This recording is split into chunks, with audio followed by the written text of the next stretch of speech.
সম্মানিত সুপ্রিয় দর্শক শ্রোতা দেশ ও প্রবাস থেকে যারা এই মুহূর্তে আমাদের সাথে আছেন, ভিডিও দেখতেছেন অথবা শুনতেছেন, সবাইকে জানাই আন্তরিক প্রীতি ও শুভেচ্ছা। বন্ধুরা, আমি কথা বলছিলাম সুইট সুন্দরী অপরূপা মিষ্টি একটি আপুর সাথে প্রতিবেদন করবে বলে সংযুক্ত হয়েছে আমার সাথে অডিও কলের মাধ্যমে। কয়েকদিন আগে থেকেই যোগাযোগ করছিল। আসলে আপুটি কেন আসলো প্রতিবেদনে বিস্তারিত ভিডিওতে থাকবে, অবশ্যই আপনারা ভিডিওটা কন্টিনিউ করবেন। আসসালামু আলাইকুম। ওয়ালাইকুম সালাম। আসসালামু আলাইকুম। ওয়ালাইকুম আসসালাম। আপু, হ্যাঁ আপনি ভাই, কেমন আছেন? আছি ভাইয়া কোন রকম আছেন? কোন রকম কেন সেটা তো আমি অবশ্যই শুনবো। তার আগে জানতে চাই আপনি প্রতিবেদনে কেন আসছেন? আমি প্রতিবেদনে আইছি একটা মতো মানুষের জন্য, যে আমার সারা জীবনের দায়িত্ব নেবে, আমার সুখে দুঃখে আমার জীবন সাথী হবে, সারা জীবন আমার পাশে থাকবে। বুঝছেন? আমার ফ্যামিলিতে বলতে গেলে আমার ছোট একটা বোন আছে, আর মা আছে, আর বাবা নেই। বুঝছেন? বাবা বিয়ে করে চলে গেছে আমাদেরকে ফালাই দিয়ে। আমি বাসা বাড়িতে কইরা খাই, মানুষের বাসা বাড়িতে। মানুষের বাসা বাড়িতে কাজ করে খান, বাবা হচ্ছে ফালাই দিয়া চলে গেছে গে আপনাদেরকে, হ্যাঁ? হ্যাঁ হ্যাঁ, থাকেন কার কাছে? থাকি আমার আম্মুর কাছে। আপনার মা আছে না? হ্যাঁ, মা আছে। এখন আপনি চাচ্ছেন একটা মানুষ যাকে, যে আপনার দায়িত্ব নিয়ে পাশে থাকবে, আপনাকে বিয়ে করবে, এমন? হ্যাঁ হ্যাঁ, দর্শক সে শ্রোতা, আমাকে, হ্যাঁ হ্যাঁ, বলেন। বলছি যে সে আমাকে যাতে আমার সারা জীবনের দায়িত্ব নেই, সে আমার সুখের দিকে পাশে থাকে, আর আমার আমার বাবা মা আমার মায়ের দায়িত্ব নিতে হবে না। বুঝছেন? আমার দায়িত্ব নিলেই হবে। যে বিয়ে করবে সে তো আপনার দায়িত্বই নেবে, তাই না? আমার দায়িত্ব নিলেই হবে। আমি অনেক কষ্ট পেয়ে বড় হয়েছি, একটা মহিলা মানুষ কাজ করে খায়, বোঝেন না কতটা কষ্ট পেয়ে আমি বড় হয়েছি। বুঝছেন? প্রিয় দর্শক শ্রোতা, আপনারা কিন্তু অলরেডি জেনে গেছেন এই আপুটি কেন আসছে প্রতিবেদনে।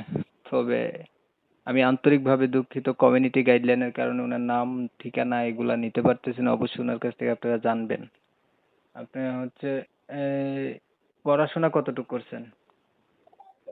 পড়াশোনা বেশি করতে পারি না, কারণ মাটা হচ্ছে একলা মানুষ, মা অসুখের মানুষ। আর অপারেশন করা হচ্ছে, তো উনি তো অনেক অসুস্থ, ওরকম কাজ বাজ করে আমাকে খাওয়াইতে পারিনি, তাই পড়ালেখার খরচটাও চালাতে পারিনি। বুঝছেন? বাবা একটা আমাদের সামনে বিয়ে করে চলে গেছে আমাদের ফালাই দিয়ে, তারপরে মা এইটা টেনশনে আরো বেশি অসুস্থ হলো, তারপরে মায়ের অপারেশন হলো। মা কিভাবে আমাদেরকে পড়ালেখা করাবে, কিন্তু আমার অনেক আশা আশা ছিল যে আমিও পড়ালেখা করবো, কিন্তু করতে পারিনি।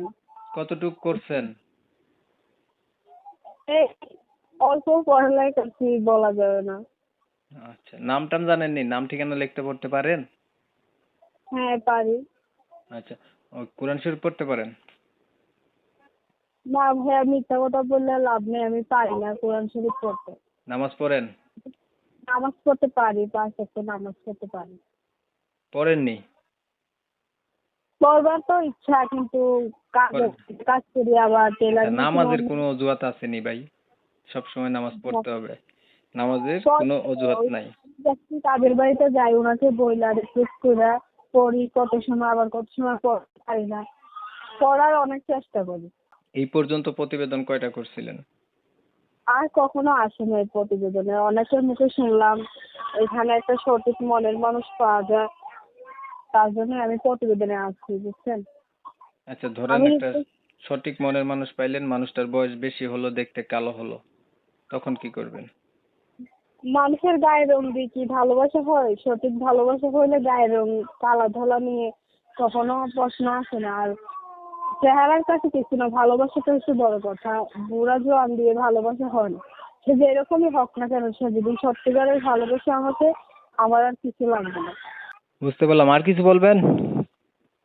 না ভাই, আমি একটা রিকোয়েস্ট করি, কেউ আমাকে বাজে মন নিয়ে কখনো ফোন দেয় না, যাতে আমার বাজে কথা বলে না যাতে। বুঝছেন?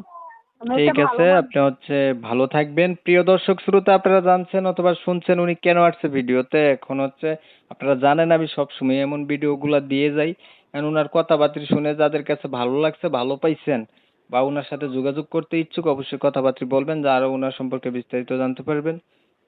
আমি হচ্ছে আপনারা অনেক সময় নিয়ে আপনাদের মূল্যবান সময় নষ্ট করছেন, ধৈর্য ধরছেন, কষ্ট করে আমার চ্যানেলে থাইকে আমার ভিডিও দেখছেন, এর জন্য প্রত্যেককেই জানাই এমএসকে টিভির পক্ষ থেকে অসংখ্য ধন্যবাদ।